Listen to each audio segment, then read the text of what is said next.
दोस्तों, आज हम इन्फिनिटिव्स और जेरेंड्स इनके बारे में कुछ सीखेंगे। पिछली वीडियो में जब हम फाइनाइट और नॉन फाइनाइट वर्ब्स के बारे में बता रहे थे तो हमने देखा था कि नॉन फाइनाइट वर्ब्स इन्फिनिटिव भी होती हैं, जेरेंड्स भी होती हैं और पार्टिसिपल्स भी होती हैं। तो आज हम इन्फिनिटिव और जेरेंड्स इनका यूज देखेंगे और कहां पर हमने जेरेंड को यूज करना है, कहां पर हमने इन्फिनिटिव को यूज करना है और कहां पर दोनों में से किसी को भी यूज कर सकते हैं, लेकिन सेंटेंस के अर्थ में थोड़ा सा फर्क पड़ जाएगा। हमने ये भी बताया था पिछली वीडियो में कि जेरेंड और इन्फिनिटिव दोनों नाउन की तरह यूज होते हैं या मेन वर्ब के कॉम्प्लीमेंट के रूप में यूज होते हैं। जब नाउन के रूप में यूज होते हैं तो वो सेंटेंस का सब्जेक्ट भी हो सकते हैं, सेंटेंस का ऑब्जेक्ट भी हो सकते हैं। तो पहले देखिए कि इन्फिनिटिव का यूज, ये इन्फिनिटिव का यूज है, ये किन किन परिस्थितियों में होता है। पहले तो इसका रूप देख लें। इसका रूप आमतौर पे 2 प्लस वर्ब होता है। 2 प्लस वर्ब की फर्स्ट फॉर्म, ये इसका यूज होता है। जैसे I like to play football, तो लाइक इसमें मेन वर्ब है, टू प्ले इंफिनिटिव है, तो यूज हुआ as object of the main verb like, और इसका रूप हुआ 2 प्लस वर्ब की फर्स्ट फॉर्म। कई बार इन्फिनिटिव का यूज 2 के बगैर होता है, यानी सिर्फ वर्ब की फर्स्ट फॉर्म लगती है। वो परिस्थितियां जब होती हैं जबकि आप जो मेन वर्ब है ऐसे यूज करें जिसका सेंसेशन से संबंध हो, हमारी ज्ञानेंद्रियों से संबंध हो। जैसे मैंने कहा कि I like to play football,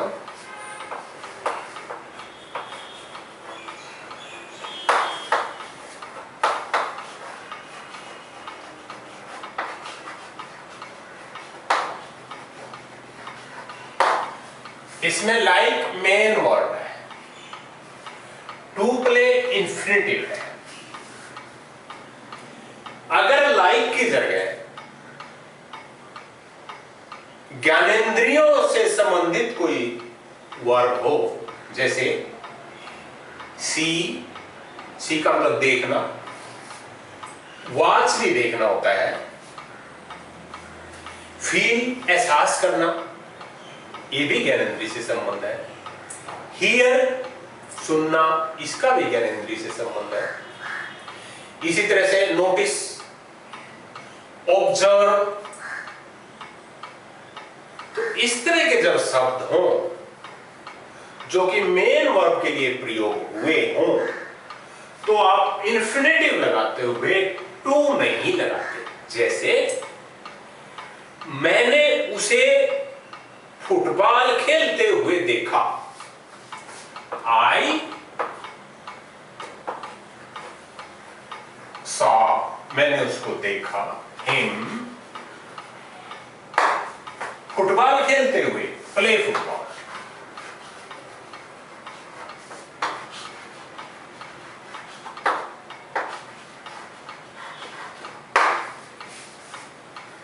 मैंने उसे फुटबॉल खेलते हुए देखा। देखिए यहां पर ये जो प्ले का यूज है ये इंफिनिटिव के रूप में है। अगर यहां पर सा नहीं होता, यानी जो मेन वर्ब है उसका संबंध ज्ञानेंद्रिय से नहीं होता, तो टू आ जाता जैसे यहां आया। तो यहां से टू खत्म हो गया। इसी तरह से अगर मैं कहूं आई हर्ड हिम,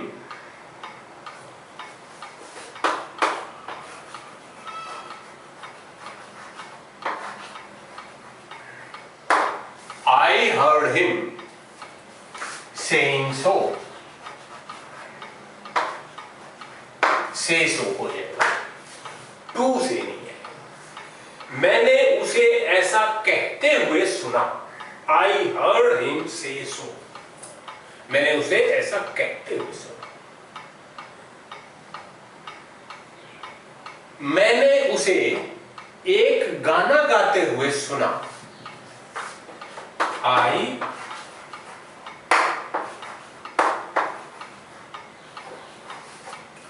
listened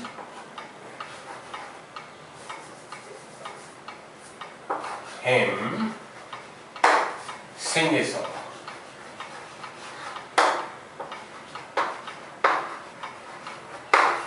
मैंने उसे गाना गाते हुए सुना। यहां पर सिंग आया, टू नहीं आया, क्योंकि इनका लिसन, हियर, सी, वॉच एक और देख लें, इनका ज्ञानेंद्रियों से संबंध है। मैंने नर्स को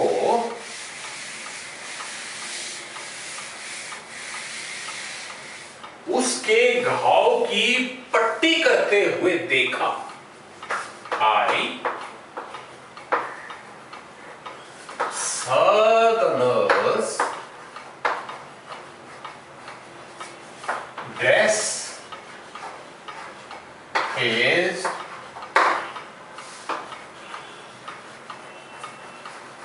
wound। कोई पंजाबी बंगाली साथ साथ ना बैठे हो, क्योंकि ये सब प्रोनाउंस करने में दोनों को अलग अलग शब्द बोलने में सुनेंगे। I saw the nurse dress his wound, मैंने नर्स को उसके घाव की पट्टी करते हुए देखा। अब देखिए एक और चीज मैं लगे हाथ आपको बता दूं, यहां पर आप जब ड्रेस का यूज कर रहे हैं तब एज इंफिनिटिव कर रहे हैं, पर क्योंकि यहां ज्ञानेंद्रिय से सब संबंधित मेन वर्ब है इसलिए टू नहीं है। लेकिन ये ऐसा भी हो सकता है sentence, I saw the nurse dressing his wound।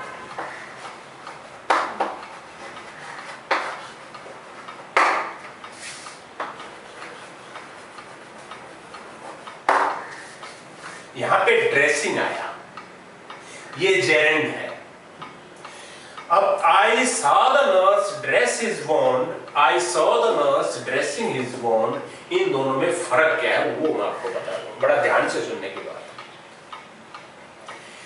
है। इसका मतलब है कि मैंने नर्स को उसके घाव की पट्टी करते हुए पूरे को देखा, जैसे मैं सीखने की कोशिश कर रहा हूं कि उसने ठीक, या फिर मैं ये देखने की कोशिश कर रहा हूं कि उसने ठीक से की है कि नहीं की, तब आएगा इंफिनिटिव।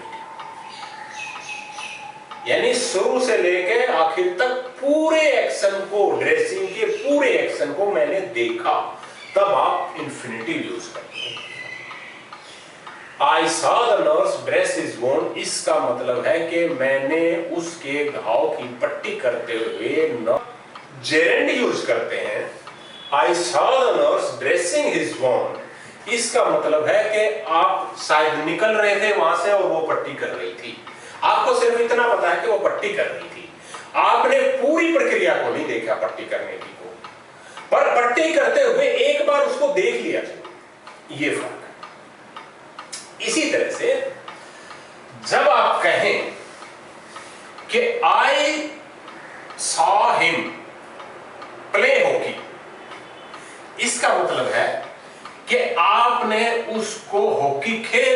देखा, पूरा मैच देखा उसको। और जब आप कहें I saw him playing hockey, इसका मतलब है कि आपने उसको जब वो हॉकी खेल रहा था उस टाइम एक बार उसको देख लिया। इसी तरह से अगर आप कहें कि I saw the mechanic repair my car, मैंने मिस्त्री को मेरी गाड़ी को ठीक करते हुए देखा, यानी जब वो पूरी शुरू से लेकर आखिर तक जब उसने रिपेयर की तो मैं उसको देखता रहा, इसका मतलब ये है। और जब आप कहें कि I saw the mechanic repairing my car, इसका मतलब है कि आप वहां से गुजर रहे थे और मैकेनिक गाड़ी को ठीक कर रहा था और आपने देख लिया, ये मतलब है इसका। अब बात आई थी कि इंफिनिटिव का यूज कौन सी परिस्थितियों में टू के बिना होता है, यानी सिर्फ वर्ब की पहली फॉर्म आती है। और उसका हमने बताया कि एक तो उन परिस्थितियों में टू नहीं लगता वर्ब से पहले इंफिनिटिव बनाते हुए, जब मेन वर्ब सेंसेशन की बात करें, ज्ञानेंद्रियों की बात करें, देखना, सुनना, महसूस करना, इनकी बात करें तो टू के बगैर ही इंफिनिटिव लगता है। दूसरा यूज, जब आप इंफिनिटिव से पहले इन शब्दों का प्रयोग कर रहे हो, जैसे रेदर, रेदर देन और बेटर, हैड बेटर, इस तरह का एक और शब्द है। तो ये कुछ रेदर और बेटर से रिलेटेड कुछ शब्द हैं जिनके बाद अगर आप इंफिनिटिव लगाएंगे तो इंफिनिटिव के साथ टू नहीं लगेगा, टू के बिना ही वर्ब आएगी, टू के बिना ही वर्ब की पहली फॉर्म आएगी। इसी तरह से जब आप बट और एक्सेप्ट, ये दो शब्द बट और एक्सेप्ट, जब आप इनका प्रयोग करेंगे तब भी आपने इंफिनिटिव में टू नहीं लगाना है और सिर्फ वर्ब की पहली फॉर्म लगा के ही इंफिनिटिव बना देना है। जैसे there is no alternative but helping, और कोई चारा नहीं है, उसकी मदद करनी पड़ेगी। There is no alternative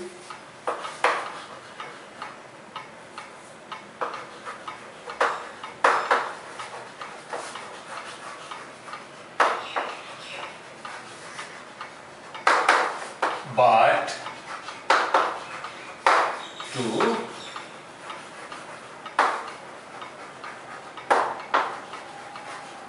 help him out। ये बट आ गया इसके, ओ सॉरी, ये तो बताना ही था कि टू नहीं लगाना है, ये टू नहीं लगेगा यहां पर। There is no alternative but help him out, to नहीं लगेगा वहां पर। इसी तरह से जैसे रेदर का बताया था, मैं मर जाऊंगा पर भीख नहीं मांगूंगा, आई शैल डाई रेदर देन बैक, आई शैल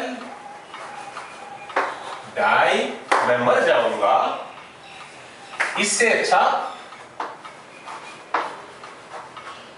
rather than back, मैं मर जाऊंगा पर भीख नहीं मांगूंगा। I shall die rather than, यहां टू नहीं आएगा, rather than back, ये था इसका मतलब। और जैसे कह रहा हो कि कोई कहे कि भाई नकल करूंगा, पास हो जाऊंगा, पेपर आउट करवाऊंगा, पास हो जाऊंगा, अगर हमने उसको ये कहना हो कि इस सब से बेहतर है तू मेहनत कर ले, तो हम कहेंगे उसको it is better for you work hard, वहां पर टू नहीं लगाएंगे उससे, it is better for you work hard, या सीधा बोलेंगे बेटर यू वर्क हार्ड, बेहतर है कि तुम मेहनत ज्यादा, बेटर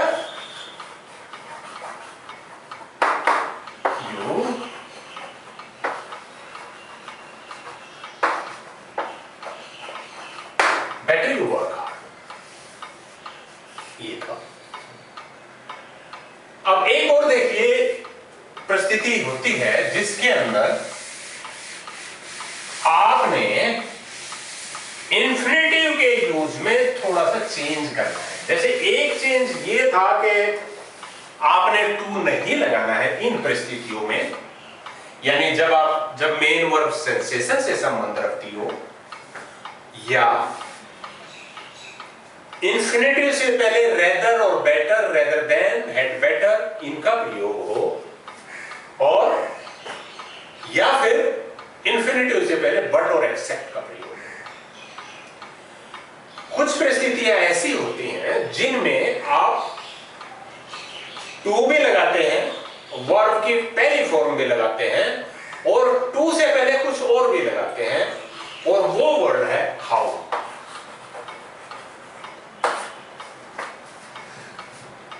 और ये उन चीजों के लिए लगता है जब आप ऐसी किसी चीज के सिखाने की या सीखने की कोशिश कर रहे हो जिसमें स्किल इन्वॉल्व हो। और स्किल होती है कि जिस काम को सीखने की कोई विधि हो, जैसे खाना बनाने की एक विधि है रोटी बनाने की। किसी आदमी को आप कितने भी बार बोले, कितने भी वीडियो दिखा लें उसको कि रोटी कैसे बनती है, सिर्फ वीडियो देख के वो आदमी रोटी नहीं बना सकता, उसको बनाकर खुद करके देखनी पड़ेगी, तो वो स्किल है। इसी तरह से किसी को आपने साइकिलिंग सिखानी हो, साइकिल चलाना, आप कितना भी लेक्चर उसको दे लें, कितनी वीडियो दिखा लें, कितने आदमियों को दिखा लेंगे देखो ऐसे पेडल मारना है, स्टीयरिंग को संभालना है, जब तक वो खुद चला के नहीं देखेगा वो नहीं सीख पाएगा। तो ये स्किल्स। तो जब आप किसी स्किल की बात करें, इन्फिनिटिव ऐसा वर्ड हो जो स्किल से संबंध रखता हो, तो उसमें आपने हाउ लगाना। जैसे आपने कहना हो कि मैं साइकिल चलाना सीख रहा हूं, तो आप कहेंगे I am learning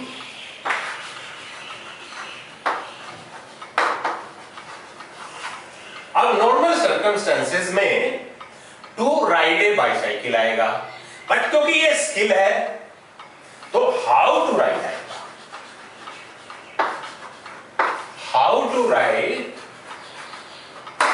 A bicycle, या घोड़ा घुड़सवारी, how to ride a horse.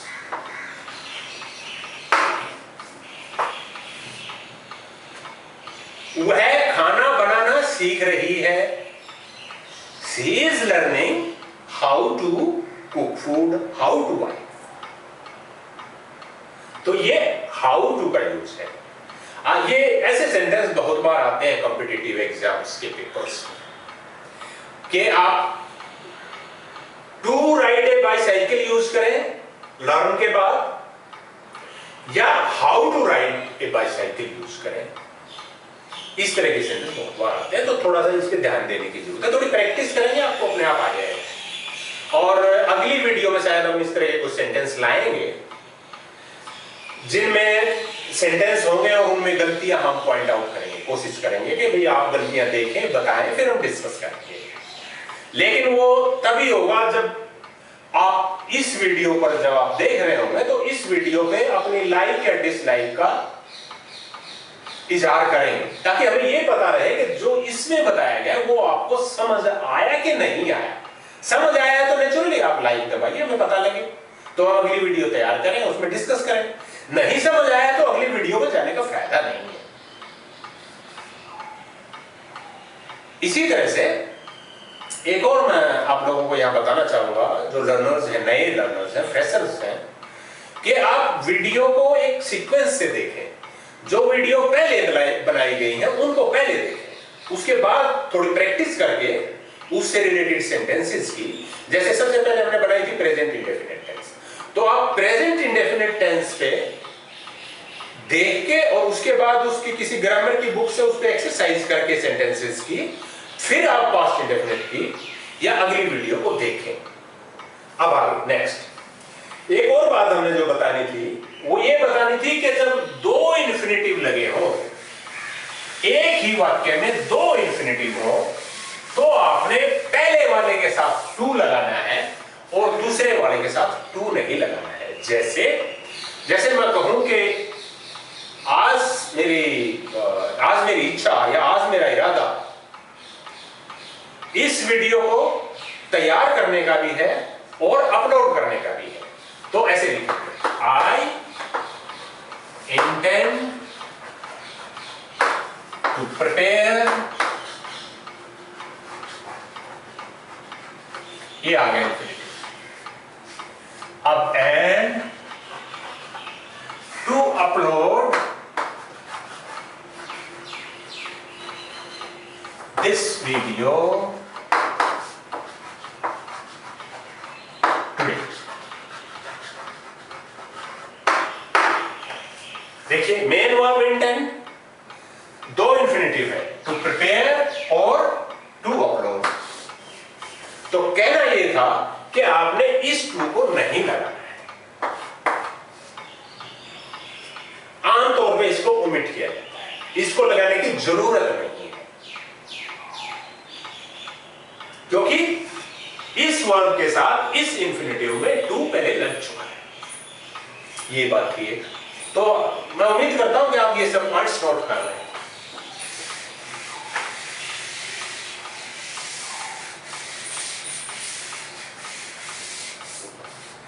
एक और चीज, कई बार क्या होता है कि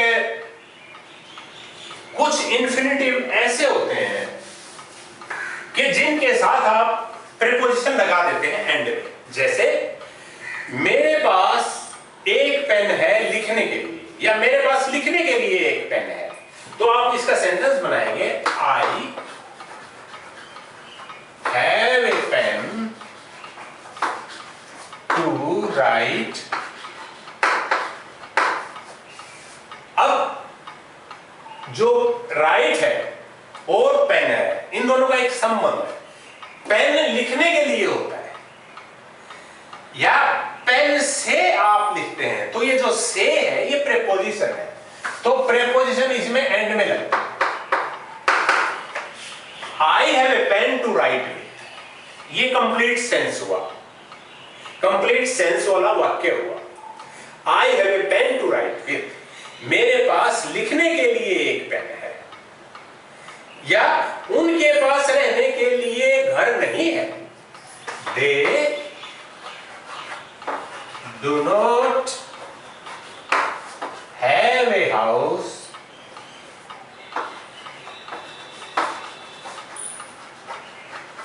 to live in, to live in, उनके पास रहने के लिए घर नहीं है। लिव इन, इन आ गए क्योंकि घर में रहते हैं, तो प्रेपोजिशन इन हुआ। ये भी एक बात थी। वेरी ऑफन ऐसा होता है कि आप प्रेपोजिशन को मेंशन कर देते हैं, उससे क्लैरिटी आ जाती है। और इसके अलावा इंफिनिटिव में हम बताना चाह रहे थे कि एक वर्ड या एक फ्रेज ऐसा है जिसमें हमेशा ही इंफिनिटिव आएगा। बहुत जगह तो ऐसा है कि जिसमें हमेशा ही जेरेंड आएगा। कुछ शब्द ऐसे हैं, कुछ क्रियाएं ऐसी हैं, और कुछ शब्द और कुछ क्रियाएं ऐसी हैं कि जिनमें हमेशा ही इंफिनिटिव आएगा। तो पहले इंफिनिटिव को देखते हैं। एक वर्ब, एक फ्रेज होता है कैन नॉट अफोर्ड।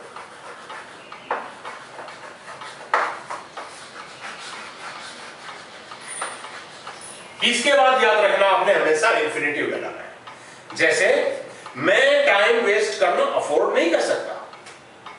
मान लिया एग्जाम आपके नजदीक है और कोई आपको कह रहा है कि भाई चलो यार चलते हैं, मछली पकड़ने चलते हैं तो उस स्थिति में आप कहेंगे कि नहीं, मैं टाइम को वेस्ट करना अफोर्ड नहीं कर सकता, तो अंग्रेजी में आप कहेंगे आई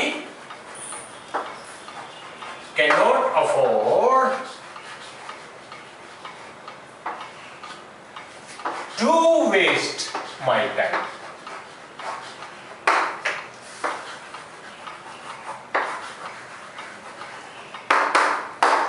आई cannot afford to waste my time, ये हो जाएगा। लेकिन अगर कैनॉट के बाद हेल्प है, हेल्प, तो हालांकि वो दूसरी सेंस में प्रयोग होता है, पर उसमें कैनॉट के बाद ही आता है हेल्प शब्द, तो वो भी देख लें आप कैसे करते हैं।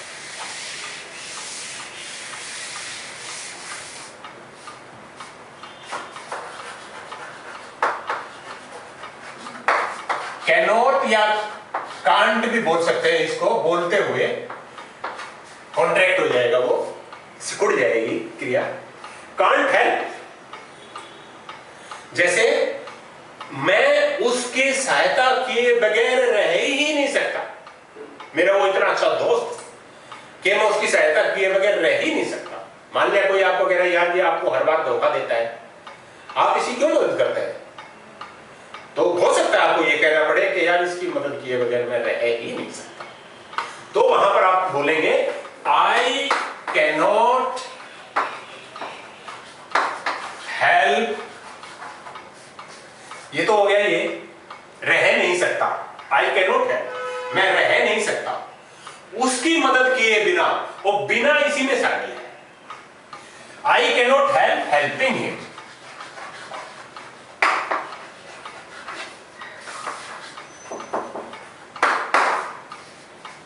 इसी तरह से अगर कोई कहे कि वह खाना खाए बगैर नहीं रह सकता, तो लिखेंगे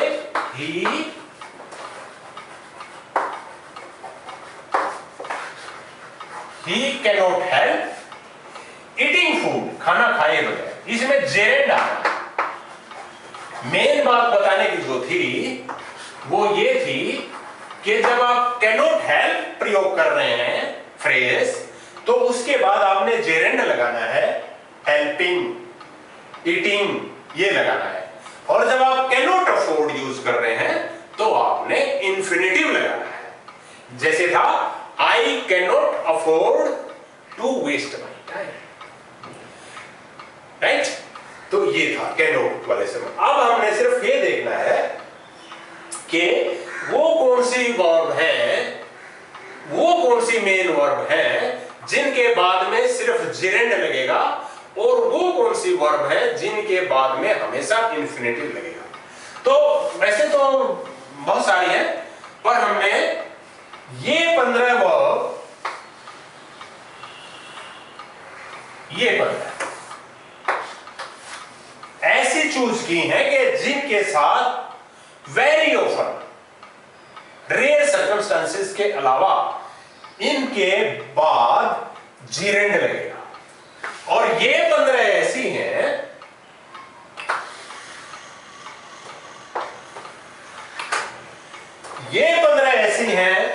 जिनमें रेयरेस्ट सर्कमस्टांसेस के अलावा, यानी बहुत बार, वेरी लाइकली, इनके बाद इंफिनिटिव लगेगा। बस ये चैप्टर खत्म हुआ।